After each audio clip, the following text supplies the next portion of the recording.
vamos a dar inicio a esta segunda parte de las exposiciones. Damos la bienvenida al joven Felipe Poblete, docente titulado de Historia, Geografía y Educación Cívica de la Universidad de las Américas y magíster en Filosofía de las Ciencias de la Universidad de Santiago de Chile.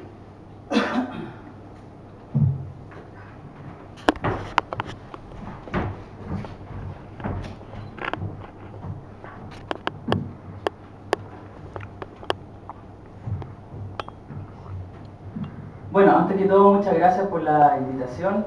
Estoy muy contento de hacer algo acá en la universidad. Yo estudié acá y fueron años tiempo muy grato que estuve acá, aprendí muchas cosas. Y ahora es muy gratificante venir ya como profesor, yo hago clases en otras partes también. Y haber estudiado, el magíster me ayudó muchas cosas acá de la carrera, así que agradezco al comité organizacional y a las personas que hicieron esto posible. Veo sí que hay poca gente, eso es malo, como decía, porque los alumnos, lo más importante es que los alumnos siempre se comprometan y hagan viva una carrera, eso es fundamental. Que la carrera, la universidad es una cosa, pero uno le da la vida. Bueno, lo que yo les voy a comentar son algunos temas que corresponden, podríamos denominarlo, pertenece a una parte de la tesis que yo hice en Filosofía de la Ciencia, y trata sobre Francis Bacon, un gran pensador que se suele denominar dentro del contexto moderno, ¿ya? Entonces esto podríamos catalogarlo también dentro de la historia de la idea científica, la historia del pensamiento. Yo le voy a dar una interpretación un poco más sociológica, más que de la filosofía propiamente tal. Sin embargo, también vamos a ver que todo esto se va entrelazando, ¿ya? Entonces, bueno, esto trata sobre Bacon, ¿ya? Y el mundo moderno. Algunas cosas sobre, como dice ahí, un paradigma de ciencia y de pensamiento. Aunque ahí puedo decir un poco que hubo una especie de engaño de parte mía, porque yo les puse paradigma. Y vamos a ver de que paradigma como tal, en el sentido de Bacon, esa palabra carece un poco de significado acá, porque vamos a ver de que no es tan propiamente tal moderno como se suele entender. ¿Ya? Voy a dar algunos aspectos biográficos primero de Bacon para ubicarnos. Bueno, él vivió entre los años 1561 y 1626, ¿ya? Como se conoce, fue un filósofo, aparte también estadista. En ese tiempo, contextualizando históricamente, no existía la figura de la filosofía de la ciencia ni tampoco una epistemología como hoy en día, ¿ya? Estamos en tiempos donde la filosofía todavía está mezclada con la metafísica, la religión, son cosas que no hay esa separación como hoy la conocemos. Aparte también Bacon fue un estadista, trabajó todos algunos cargos también, trabajó en unos magistrados para la reina Isabel I, ¿ya? Tuvo algunos inconvenientes de tipo legales también, porque se cuenta que recibió unos sobornos, una parte de algunas cosas en la leyenda negra un poco que a veces tratan como de mostrar un poco la imagen de los personajes, pero en realidad son cosas un poco irrelevantes frente al tema de la filosofía como tal. Bueno, entonces estábamos señalando que Bacon fue, aparte de ser un pensador muy importante en la parte epistemológica y lo que tiene que ver con todo el desarrollo de la ciencia, también fue un hombre que se preocupó por la política, ¿ya? Por eso tiene una obra que se llama La Nueva Atlántida, y es una obra donde se manifiestan muchas cosas importantes frente a la política y frente al rol, y esto es lo importante, por eso le dije que tiene mucho tema sociológico, el rol que va a tener la ciencia dentro de la corona.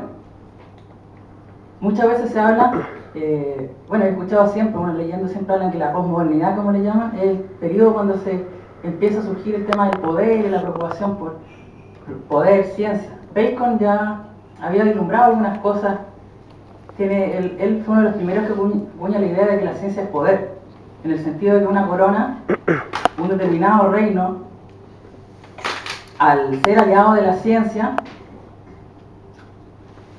desarrollar una técnica, desarrollar artefactos, desarrollar ciencia, iba a tener un poder sobre las demás.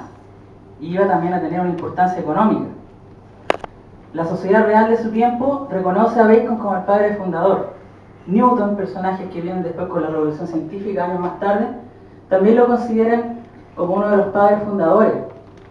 No solamente en el área, porque se conoce en la filosofía de la ciencia como la persona, que es uno de los primeros que comenta sobre el método inductivo, contraposición a Aristóteles, que había hablado de lo que era la deducción y un método distinto, ¿ya? Pero sin embargo, la sociedad real reconoce el aspecto sociológico que tiene Bacon de entender de que con la ciencia nosotros podemos transformar la naturaleza, por lo tanto podemos también mejorarla. Ese fue un axioma, vamos a decir, un principio baconiano importante. Después con el tiempo, claro, se ha hablado de que la ciencia destruye la naturaleza, una serie de cosas, pero acá estamos hablando de cosas fuera del margen de la idea embrionaria de Bacon. De hecho, Bacon, y aquí una de las cosas que yo le digo que es una especie de engaño en el sentido de hablar de paradigma moderno, porque Bacon siempre pensó, Bacon podemos decir que fue un hombre que tuvo un pie en la etapa moderna, ¿ya? Pero también en la medieval. Por eso no corresponde hablar previamente tal de un paradigma moderno en Bacon, porque en Bacon, por ejemplo, encontramos que es uno de los autores que está pensando y tiene una matriz de pensamiento religiosa tremendamente grande. Bacon señala de que en su obra Nomo Organum y en la serie El avance del saber y otros textos más que tiene y cartas, una de las preocupaciones de él fue la caída adámica, ¿ya? O sea, era un hombre que estaba pensando que uno de los grandes males del mundo se debía al pecado original. Y eso de moderno, ciencia moderna, como que suena un poco extraño, ¿ya? Porque uno diría ciencia moderna, ciencia positiva, generalmente en los manuales uno le enseña ciencia positiva, racional. Acá hay una racionalidad, pero es una racionalidad que aún está imbricada, aún está dándose vueltas con aspectos de la religiosidad. Ahora bien, hay que tener cuidado. Uno supone ciencia moderna desde el punto de vista que acepta que la ciencia tiene que irse desligando de esta idea metafísica. O sea, estamos bajo esa lógica. Podríamos pensar también, para ver con eso no existía esa idea. No la contemplaba, es una idea que viene después. Que después la gente lo suele asociar a lo que le llaman el positivismo, digamos, le enseñan a veces que es neopositivista, que la razón y todas estas cosas lo encasillan desde ese punto de vista.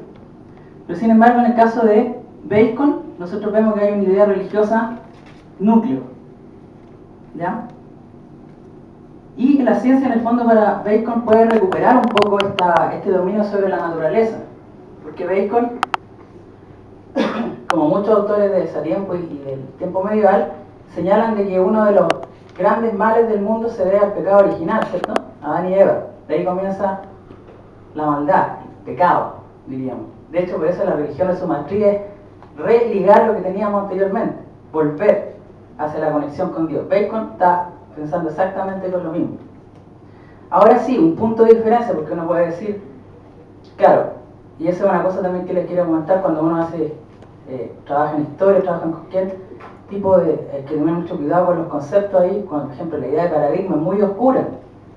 Mismo Thomas Kuhn, que es el que la hace, después se deshizo de ella, habló de matriz disciplinar, porque cuando uno habla de paradigma es una idea demasiado, muchas veces holística y trata de capturar muchas cosas que al final después se hacen cosas extrañas, porque uno dice Bacon moderno, pero Bacon asociado al pecado original, o sea, eso es medieval, y empiezan como a salir las incoherencias. Entonces, le estaba señalando de que, claro, acá nosotros vemos que el autor mantiene una idea de la ciencia que, y aquí viene algo que está mezclado con lo religioso, porque él considera que nosotros, la medida en que conocemos el mundo, conocer el mundo es conocer la gracia de Dios, es conocer los aspectos de la divinidad que se manifiestan en la naturaleza. Bacon era un ocultista, le llaman también, bueno, usted busca en internet va a encontrar que hasta algunos asocian que se fusionó con el conde de Saint Germain, y una historia, bueno, los que lo conocen les gusta la metafísica, el resto no saben quién es. Y bueno, tiene, porque hay una cosa muy, son autores muy especiales, es como Newton. Newton es igual, la gente lo asocia como un hombre de la ciencia moderna, dura, racional, positivista. Parece que eso fuera mal, si suponemos que eso fuera mal, otra cosa. Pero vemos que no era así. Newton también tenía un corazón muy, en el sentido de un núcleo muy religioso y ideas místicas, más que metafísicas tal vez, místicas muy grandes. Por eso es muy complejo hablar de estos autores y encasillarlo en términos como de paradigmas modernos, porque hay cosas que pueden ser incoherencias.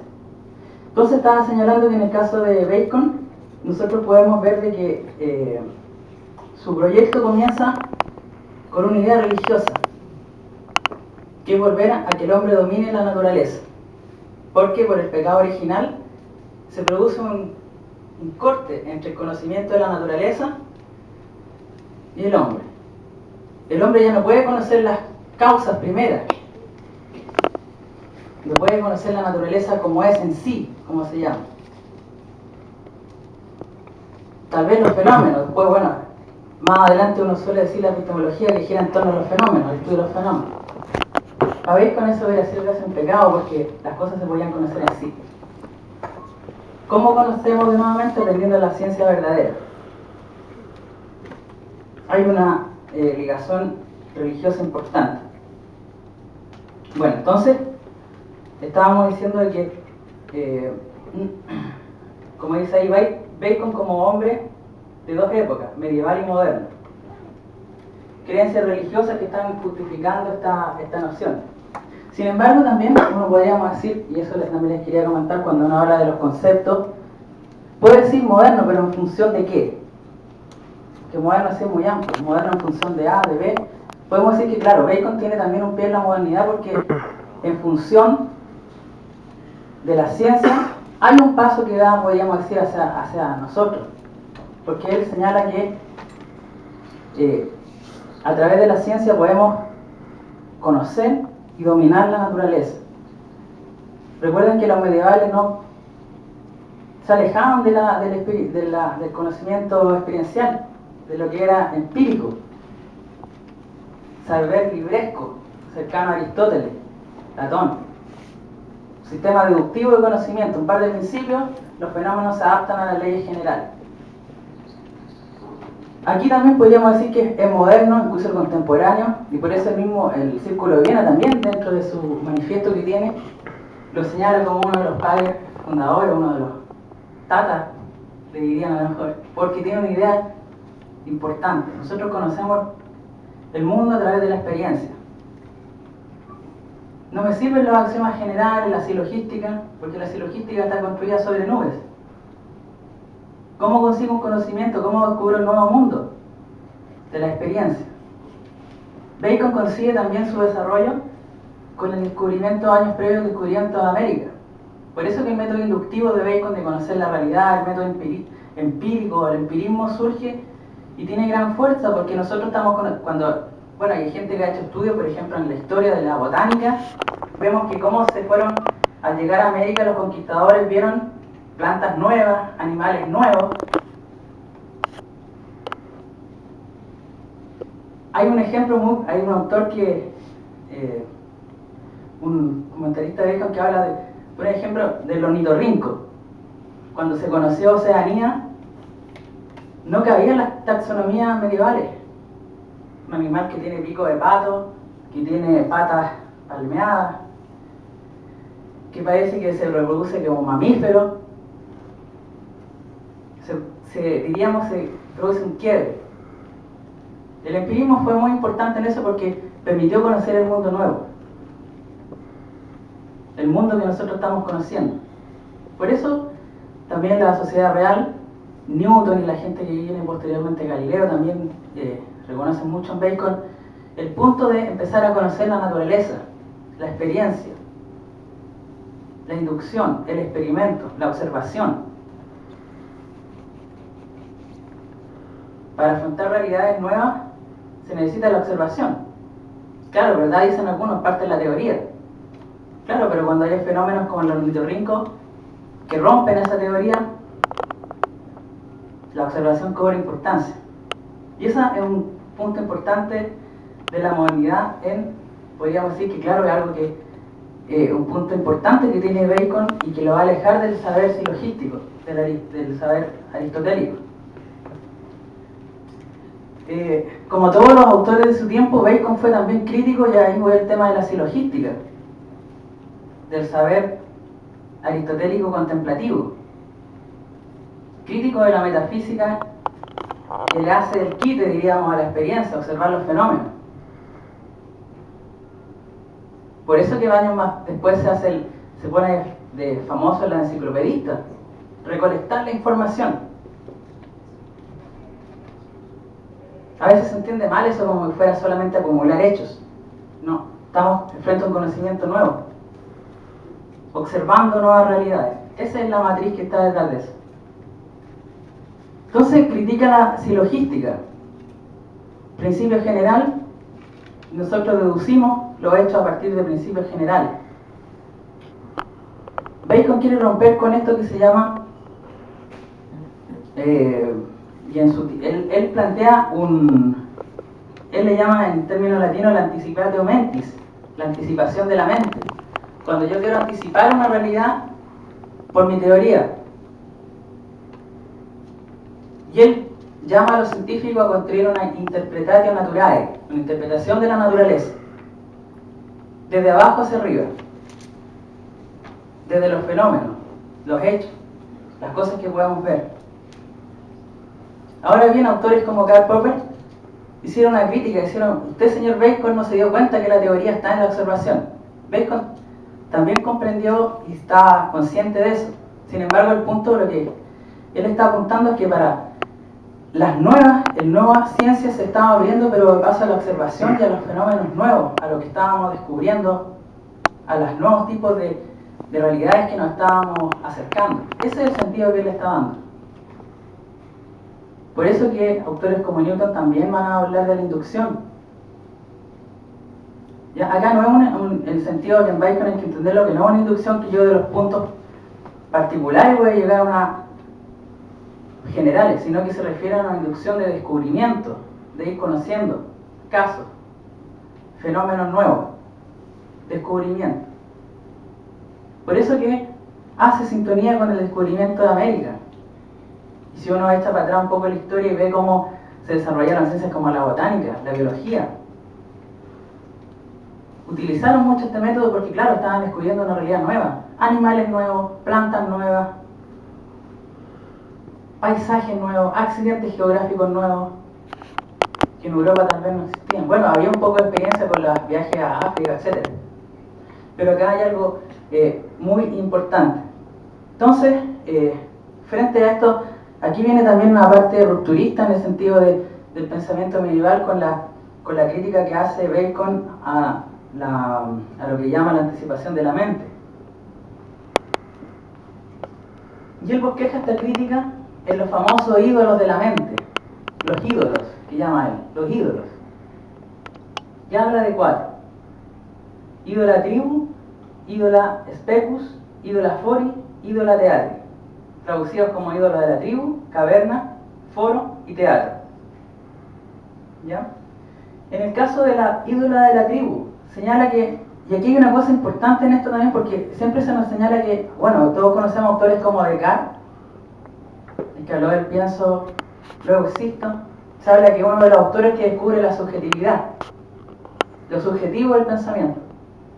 En autores como Bacon también nosotros encontramos algo de eso, porque se da cuenta de que la subjetividad humana, por eso que algunos autores lo critican como que él no entendía lo que era la teoría que estaba detrás de los hechos.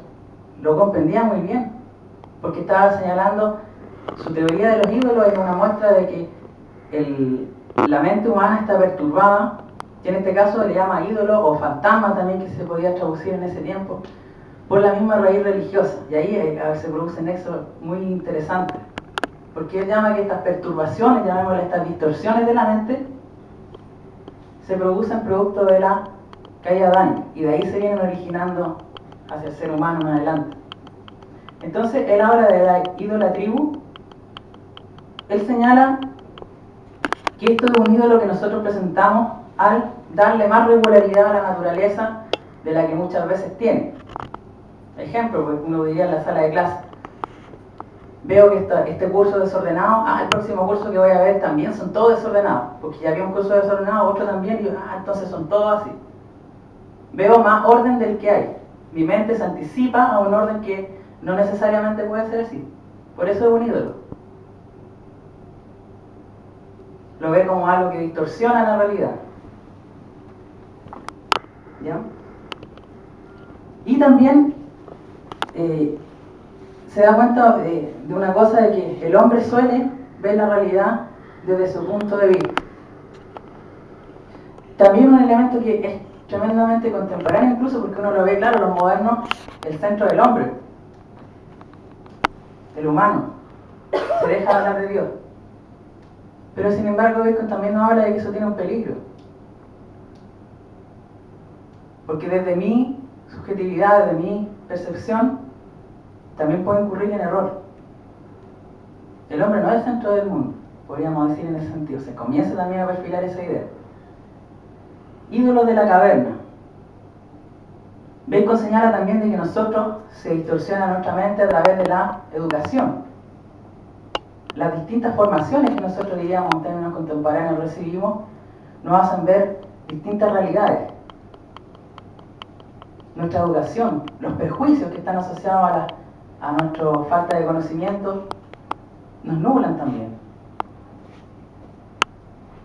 Claro, si yo fui, por ejemplo, utilizáramos un ejemplo concreto, pienso que todos los pobres son flojos, voy a ver en quién tiene plata, no, este es flojo también. Caería dentro de eso, porque me contaminé a criterio de Bacon por ese prejuicio. Ídolas fori, aquí también algo muy interesante. Bacon se da cuenta en este ídolo de que nosotros al momento de epistemológicamente acercarnos a la realidad, el lenguaje juega un papel importante. Eso tan importante que en el siglo XX se llamó el giro lingüístico, la filosofía analítica del lenguaje, que reinan en el mundo anglosajón. Ya había un germen en Bacon. El lenguaje, nosotros conocemos la realidad a través de las palabras. Y se genera para la actividad científica, él está pensando acá en la actividad científica, construir los lenguajes estándar para la actividad científica, ni siquiera como que fuera un problema, sino que lo está viendo desde el punto de vista de que para nuestra actividad científica necesitamos conceptos generales para poder operar. Por eso que los modernos, y la sociedad real después con esta sociedad científica, le prende vela, diríamos. Claro, porque empieza a hablar de que la ciencia necesita un lenguaje unificado. Que, bueno, uno cuando estudia pedagogía ve que las ciencias van desarrollando palabras, aprendizaje significativo, interacción social. La historia también, disciplina, genera taxonomías propias.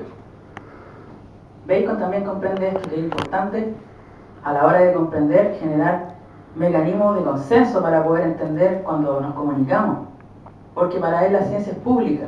Ahí viene otro concepto también que podríamos, en función de lo público del conocimiento, también se acerca a la modernidad y deja también el tiempo medieval. La comunicación científica, que diríamos uno de los grandes baluartes de la ciencia, se puede comunicar. Y la ciencia no funciona así, este es mi trabajo mío. Busca ser comunicable. Si no es comunicable, no lo critica.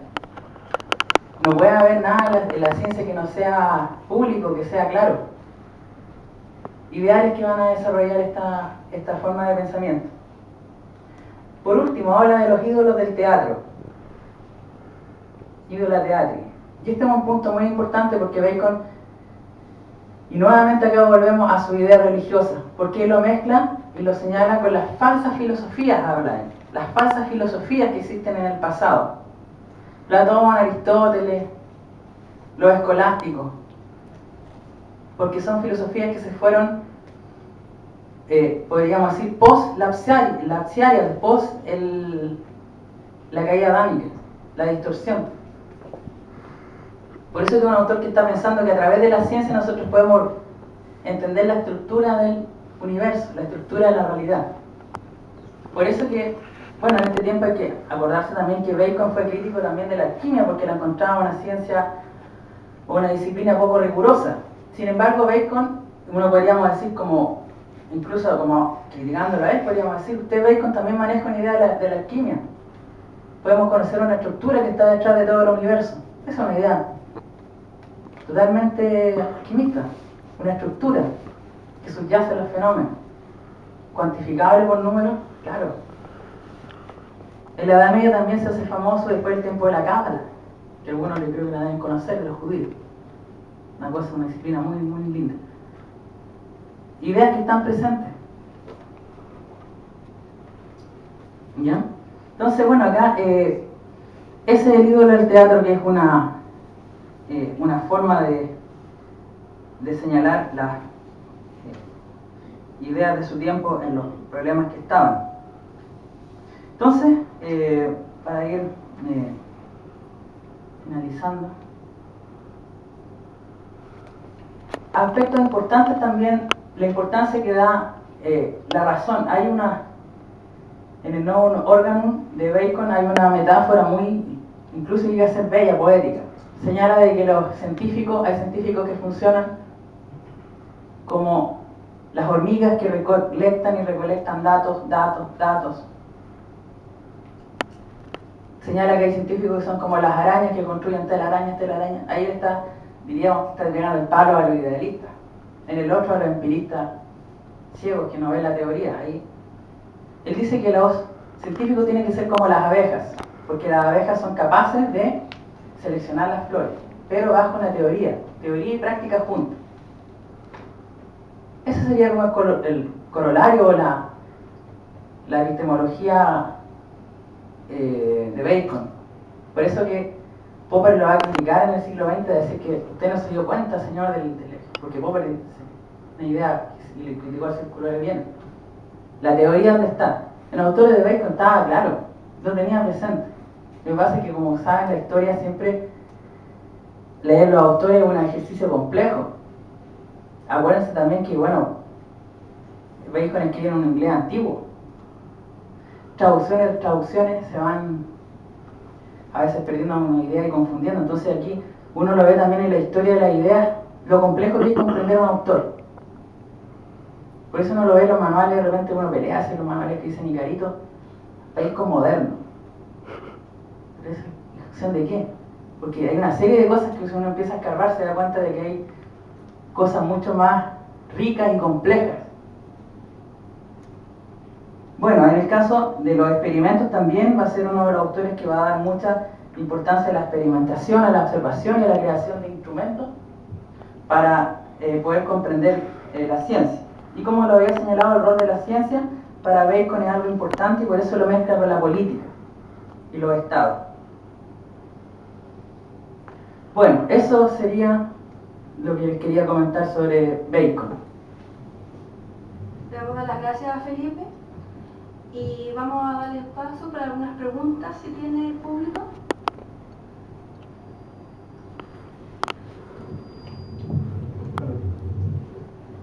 Álvaro. Bien, felicitaciones por tu ponencia.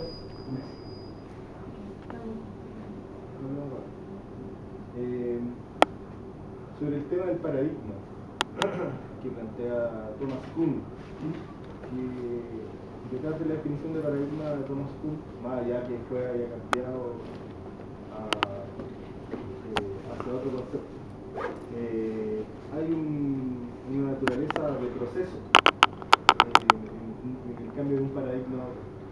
Y en ese proceso se puede dar la figura de Bacon, que puede ser tanto medieval como moderno.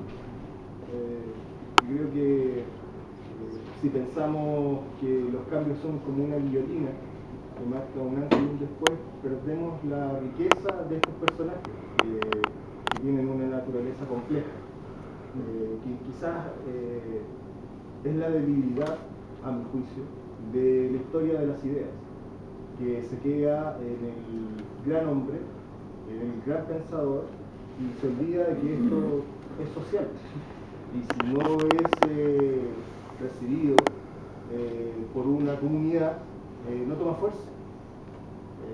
Entonces, quizás por eso uno tiende a simplificar las cosas y poner al sujeto en un tiempo como si eso lo explicara todo. Es moderno. No sé qué puede... Sí, no, muy interesante lo que usted plantea. Bueno, de hecho, una cosa que me acordé ahora, que en el tiempo de Bacon, claro, una semilla que no hubiera germinado en una tierra seca.